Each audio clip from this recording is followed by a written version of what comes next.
Salam, selamat siang sahabat terkasih. Hari ini kita akan membaca dan merenungkan Matius 6 ayat 5 sampai 15.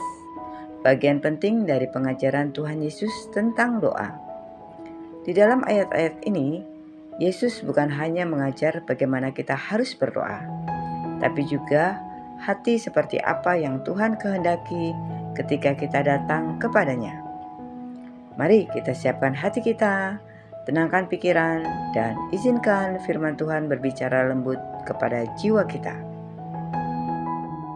Mari kita membaca Matius 6 ayat 5. Hal berdoa. Dan apabila kamu berdoa, janganlah berdoa seperti orang munafik. Mereka suka mengucapkan doanya dengan berdiri dalam rumah-rumah ibadat dan pada tikungan-tikungan jalan raya, supaya mereka dilihat orang. Aku berkata kepadamu, sesungguhnya mereka sudah mendapat upahnya.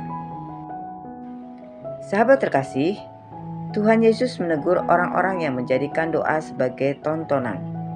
Tuhan melihat hati, bukan penampilan. Ketika kita berdoa, yang terutama bukanlah panjangnya kata-kata atau keindahan kalimat, tetapi ketulusan hati di hadapan Bapa.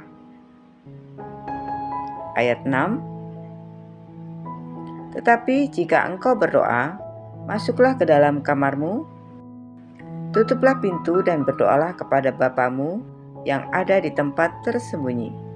Maka Bapamu yang melihat yang tersembunyi akan membalasnya kepadamu.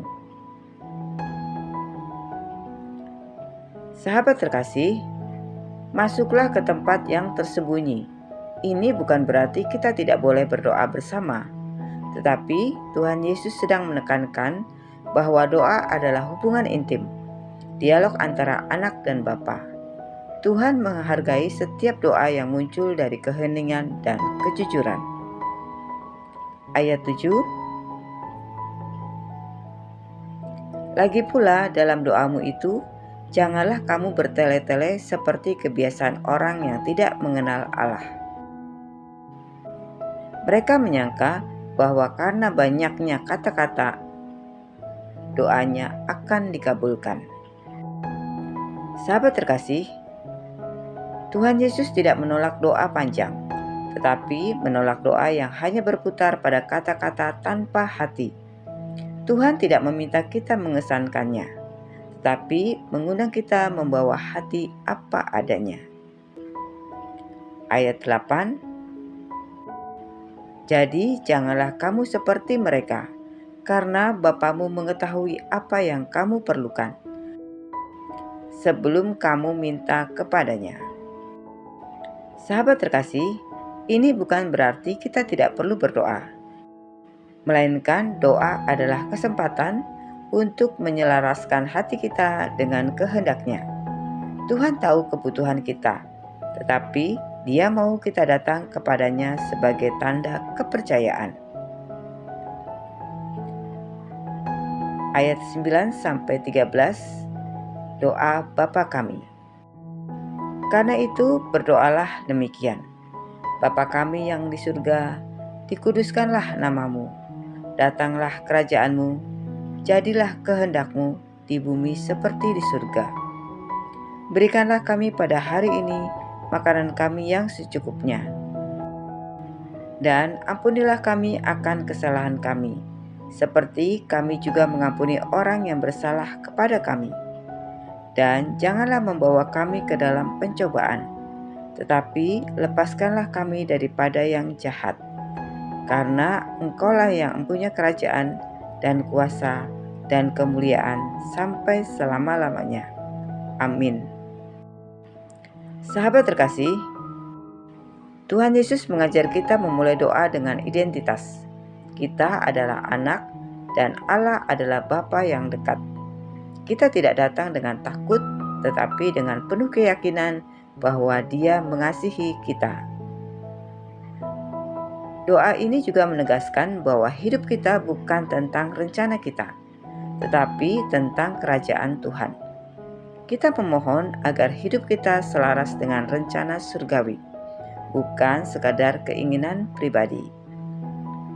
Di ayat 11 meneguhkan bahwa Tuhan menyediakan hari demi hari. Ia memberi kita cukup, bukan kurang, bukan berlebihan, tetapi tepat pada waktunya. Ini adalah doa kepercayaan. Di ayat 12, pengampunan adalah pusat kehidupan rohani. Kita menerima kasih karunia, dan kita pun diundang untuk membagikannya. Semakin kita mengerti betapa besar pengampunan Tuhan, semakin lembut hati kita terhadap sesama.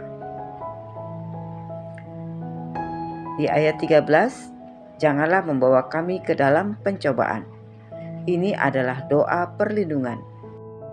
Kita memohon agar Tuhan menjauhkan kita dari jalan yang membawa pada kejatuhan dan meneguhkan kita supaya kuat menghadapi setiap tantangan iman.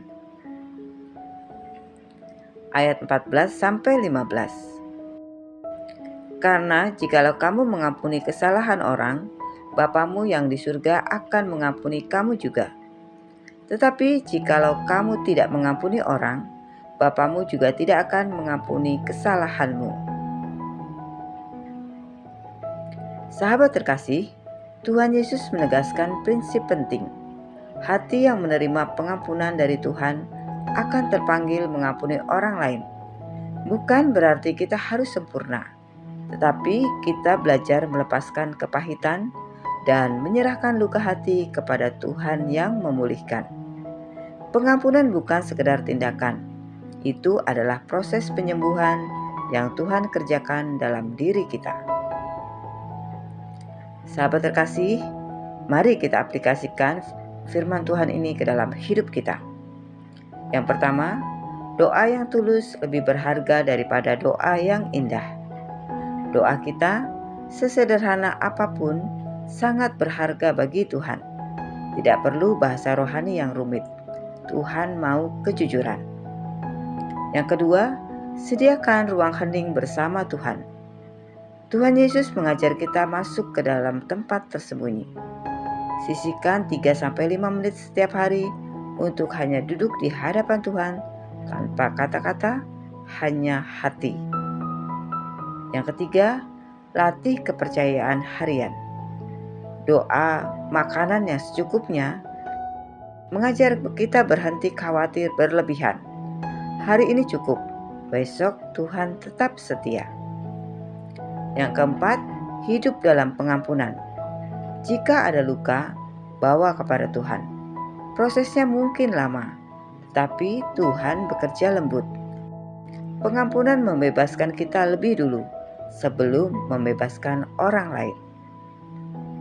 Sahabat terkasih, mari kita berdoa bersama. Bapa yang penuh kasih, terima kasih untuk firman-Mu hari ini. Ajar kami untuk berdoa dengan hati yang tulus, sederhana, dan dekat dengan-Mu. Kami serahkan segala kekhawatiran, kebutuhan, dan pergumulan kami ke dalam tangan-Mu.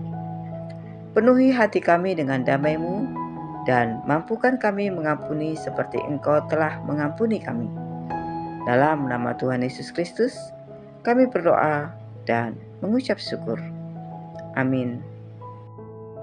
Sahabat terkasih, terima kasih sudah bersama-sama dalam pembacaan Alkitab hari ini.